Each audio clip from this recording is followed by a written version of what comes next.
住唔同嘅心情嚟呢一度。不過我頭先好感觸，甚至乎我喺下邊，其實我而家咧仲眼濕濕，因為我唔想見到香港係咁樣。我7·1嗰日，我已經見到咁，我已經好唔開心。我考慮咗好耐，我今日要唔要嚟？我知道我哋嘅人，我唔係同隔離鬥大聲，我哋唔係同隔離鬥人多。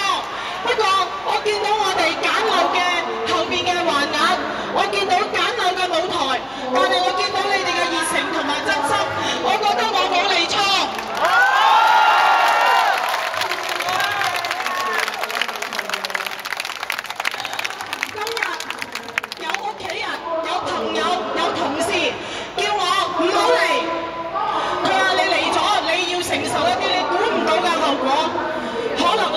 會俾人改圖，你會俾人網上欺凌，你會俾人寫好多嘢，你會俾人起底，你會受盡侮辱。我只係一個市民，我有一個仔，我個仔好擔心我。不過最後我知道佢係支持我嚟嘅，但係我想話俾大家聽，你哋比我仲偉大，因為你哋由頭先錯到而家，我好多謝你哋。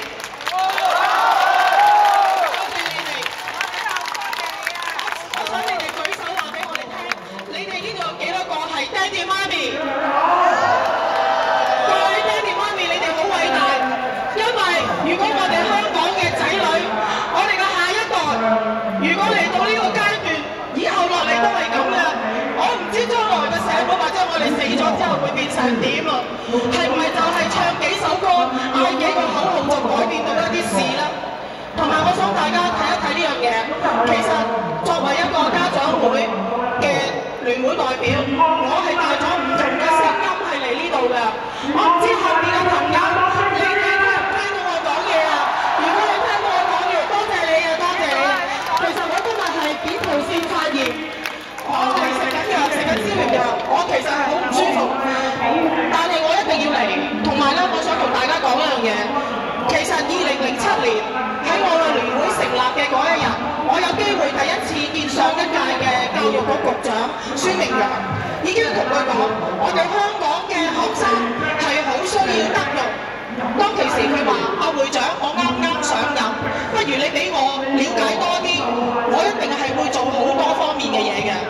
5年後改朝換代，舊政府同新政府交替咗之後，而家新政府啱啱先至上場咗無耐，我就見到喺呢一方面喺教育上面，就一個咁普通嘅議題都可以咁多爭議。我想問，如果將來有其他嘅問題，係唔係就會繼續咁樣落去啊？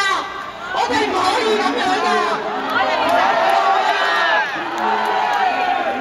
同埋我想講一樣嘢係好緊要，我哋成日講香港嘅核心價值係乜嘢？